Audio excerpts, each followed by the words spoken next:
శ్రీ పరాభవనామ సంవత్సరం మేషాది ద్వాదశ రాశులకి మనం ఫలితాలు తెలుసుకోవాలి. అందరూ ఎదురు చూస్తున్నటువంటి ఒక సమయం ఆసనం ఏదంటే ఈ సంవత్సరం నాకు ఎలా ఉండబోతుంది ఒక్కొక్క రాశిగా చెప్తున్నాను.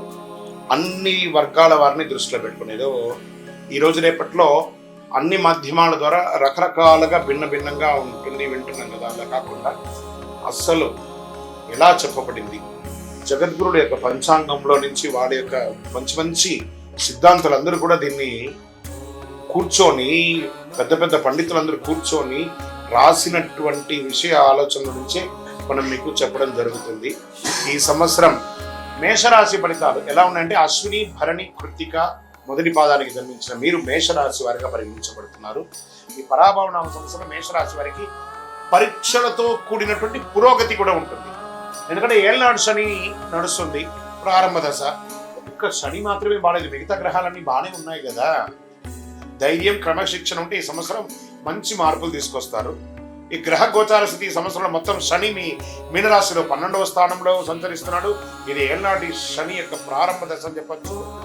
అనవసర ఖర్చులు పెరుగుతాయి, దీనివల్ల విదేశీయ సంబంధాలు పెరుగుతాయి, మానసిక ఆలోచనలు ఎక్కువ అవుతాయి, ఆధ్యాత్మిక వైపు మొగ్గు చూసే అవకాశం ఉంది. ఈ సంవత్సరం ప్రారంభంలో గురుడు 3వ ఇంట ఉంటాడు.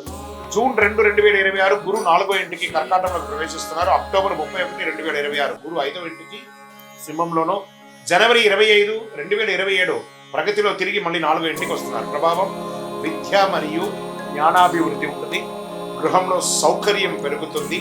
పిల్లల విషయంలో వివాహాది శుభకార్యాలు ఉపనయనాలు చేసే అవకాశాలు ఉన్నాయి. ఈ సంవత్సరం రాహు కేతు ఎలా ఉన్నారంటే సంవత్సర ప్రారంభంలో రాహు 11వ ఇంట్లో, కేతు 5వ ఇంట్లో ఉన్నారు. డిసెంబర్ 6, 2026 రాహు 10వ ఇంట మకరంలోను, కేతు 4వ ఇంట కర్కాటకంలోనూ ఉంటారు. దీనివల్ల ఏమవుతుంది? ఉద్యోగంలో మార్పులు, కొత్త అవకాశాలు, కొంత మానసిక ఒత్తిడి ఉండే అవకాశాలు ఉన్నాయి. కుజగ్రహం మే 11, జూన్ 20, 2026 వరకు కుజుడు జన్మరాశిలో ఉంటారు. ధైర్యం పెరుగుతుంది, నిర్ణయాలు త్వరగా తీసుకుంటారు, కోపం నియంత్రించబడతారు. ఇంకా ఆదాయ పరంగా కూడా క్రమం పెరుగుతుంది. చాలా అద్భుతంగా కొత్త సంపాదన మార్గాలు కనిపిస్తాయి. ఖర్చులు కూడా పెరిగే అవకాశాలు ఉన్నాయి. ఉద్యోగ విషయంలో కొత్త బాధ్యతలు పెరిగే అవకాశాలు చాలా బాగున్నాయి. పై అధికారంలో ప్రెషర్స్ ఉంటాయి. ఎక్కడెక్కడి నుంచో మీరు ఎదురు చూస్తారా ప్రమోషన్స్ లేదా ఇంక్రిమెంట్స్, అవన్నీ కూడా ఏప్రిల్ తర్వాత కలిసి వచ్చే అవకాశాలు ఉన్నాయి. కొంత ఒత్తిడి ఉంటుంది. ప్రభుత్వ ప్రైవేట్ రంగంలోనూ ఒత్తిడి ఉంటుంది. అసాంఘికమైనటువంటి కార్యక్రమాలకి ఉద్యోగస్తులు అస్సలు వెళ్ళకండి, జాగ్రత్త. ప్రభుత్వ ఉద్యోగులు ఉద్యోగం కోసం ప్రయత్నం చేసి ఎగ్జామ్ రాసిన వాళ్ళందరికీ కూడా సివిల్స్ కానీ గ్రూప్స్లో కానీ ఎగ్జామ్ రాసిన వాళ్ళకి ఇది మంచి సమయం. డిఫెన్స్, పోలీస్, గవర్నమెంట్ సెక్టార్లో ఉన్నటువంటి వాళ్ళకందరికీ కూడాను అన్ని సెక్టార్ల వాళ్ళకి కూడా మిశ్రమమైనటువంటి ఫలితాలు కనబడుతున్నాయి. ఇంకా వివాహాది శుభ కార్యక్రమాలకు వచ్చేటప్పటికీ ఎన్నో రోజులుగా ఆటంకమైందంతా కూడాను ఈ ఉగాది తర్వాత మంచి సంబంధాలు, రాముడి కళ్యాణం అయిన తర్వాత మీకు మంచి అవకాశం, స్త్రీ పురుషులు ఎవరికి కూడా వచ్చే అవకాశాలు ఉన్నాయి. సంతాన యోగ్యం కూడా మీకు కలిగే అవకాశాలు ఉన్నాయి. కుటుంబ పెద్దల సహకారంతో కలుగుతుంది. ఈ ప్రేమ వ్యవహారంలో ఉన్న వాళ్ళు కాస్త పెద్దలతో ఒప్పించి చేసుకోండి, లేదా ఇబ్బంది పడే అవకాశాలు ఉన్నాయి. మా ఆరోగ్యానికి వచ్చేటప్పటికి నిద్ర సమస్యలు, బీపీ లాంటివి వచ్చే అవకాశాలు ఉన్నాయి. మానసిక స్ట్రెస్, ధ్యానం ఇవన్నీ కూడా చేస్తే మంచిది. భయపెట్టడానికి కాదు, ఒక శస్త్రచికిత్స మాత్రం అవకాశం ఉంది. అది అవ్వకుండా ఉండాలంటే డాక్టర్ని సంప్రదించండి. మీ ఆరోగ్యాన్ని మీరు జాగ్రత్తగా చూసుకోండి. ఇంకా ప్రయాణాల విషయంలో విదేశీయ ప్రయాణం కోసం, విదేశీయ చదువు ఉద్యోగం కోసం ఉన్న వాళ్ళు కాస్త మిశ్రమ వాతావరణం కనబడుతుంది జూలై వరకు. ఎందుకంటే దేశమంతా కూడా ప్రపంచమంతా కూడా యుద్ధ వాతావరణంలో ఉంది కాబట్టి ఇవన్నీ సెట్ అవ్వడానికి జూన్ జూలై అవుతుంది. జూలై తర్వాత మీకు విదేశీయ ప్రయాణం, ఉద్యోగాల అవకాశాలు ఉన్నాయి. చాలా మందికి లే ఆఫ్ అయిపోయిందండి. మాకు మేము ఏం చేయాలి అంటే ఒక పక్క ఏళ్ళనాడు శని నడుస్తుంది, ఒక పక్క ప్రపంచ ఆర్థిక మాధ్యమంలో పడింది కాబట్టి ఇవన్నింటినీ దృష్టిలో పెట్టుకొని కాస్త నుండి జూలై తర్వాత అన్ని సర్దుకుంటుంది. భారతదేశంలో ఉన్న వాళ్ళు మీరందరూ కూడా సురక్షితంగా ఉంటారు. విదేశాల్లో ఉన్నవాళ్ళు కాస్త జాగ్రత్తగా ఉండండి, అంతే. అదొకటి మాత్రం చూసుకోవాలి. ఇక వ్యాపారస్తులుగా ఉన్న వాళ్ళు చూస్తారా, వ్యాపారస్తులు ఇండస్ట్రీస్ అంతా పెట్టుకున్న వాళ్ళకి ఈ సంవత్సరం అద్భుతమైనటువంటి కాలఘట్టం అని చెప్పచ్చు. చాలా అద్భుతంగా ఈసారి వ్యాపారం ఉండబోతుంది. ఎక్సలెంట్ గా ఉంటారు. కొంచెం చిన్న ఇబ్బందులు శని భగవానుడు నాలుగు మీద వచ్చి కూర్చుంటున్నాడు. శని భగవానుడు కస్టమర్స్ తో మాట్లాడేటప్పుడు లేదా భాగస్వామ్యం వాళ్ళతో మాట్లాడేటప్పుడు జాగ్రత్తగా ఉండండి. భార్య భర్తల మధ్య సఖ్యత పెరుగుతుంది. విలాసవంతమైనటువంటి జీవితాన్ని గడుపుతారు.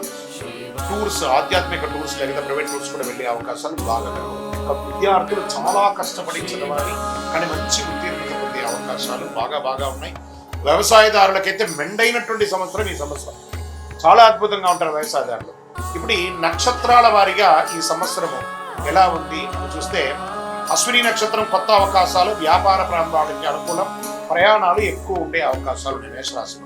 ఇక భరణి నక్షత్రం వారికి ధనలాభం, కుటుంబ బాధ్యతలు పెరుగుతాయి, జాగ్రత్తగా నిర్ణయం తీసుకోవాల్సిన అవకాశాలు ఉన్నాయి. ఇక కృత్తిక మొదటి పాదంలో ఉన్న వాళ్ళకి గౌరవం పెరుగుతుంది, ఉద్యోగంలో పురోగతి, నాయకత్వం పెరుగుతుందని చెప్పచ్చు. ఇక ఓవరాల్ గా ఈ సంవత్సరం 60+40 అనొచ్చు. 60% పాజిటివ్ గా ఉంది, 40% మిశ్రమంగా ఉంది. దీనికోసం చిన్న పరిహారాలు మీరు కూడా దగ్గర ఉన్నటువంటి మీ గురువులను సంప్రదించి చేసుకోండి. లేదా మా ద్వారా తెలుసుకోవాలనుకుంటున్నారా, మా డిస్ప్లేగా కనబడుతున్నటువంటి పేరుకి, నంబర్కి మీ పేరు, date of birth, time of birth, place of birth WhatsApp చేయండి. మా అడ్మిన్స్ మీకు రిప్లై ఇస్తారు. మీ ఇప్పుడు మేము చెప్పేదంతా కూడా గోచార ఫలితం అనమాట. మీ వ్యక్తిగత జీవితానికి సంపూర్ణ జాతకాన్ని తెలుసుకోవచ్చు. మేషరాశి వారికి అదృష్ట సంఖ్యలు ఈ సంవత్సరం అంటే 1, 3, 9. అదృష్ట రోజులు మంగళవారం, ఆదివారం. అదృష్ట రంగులు ఎరుపు మరియు కేసరి.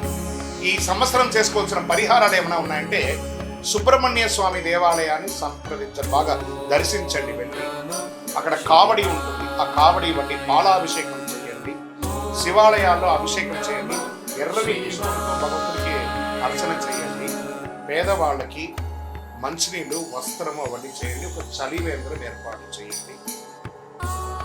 ఇంకను సకల దోషాలు తొలగడానికి మీ యొక్క ఇష్ట దైవం ఎవరైనా ఉంటారు కదా, కులదైవం ఉంటారు కదా, ఆ దేవాలయానికి వెళ్ళి మీ వయసు సంఖ్య ఎంత ఉందో అన్ని దీపాలు వెలిగించండి.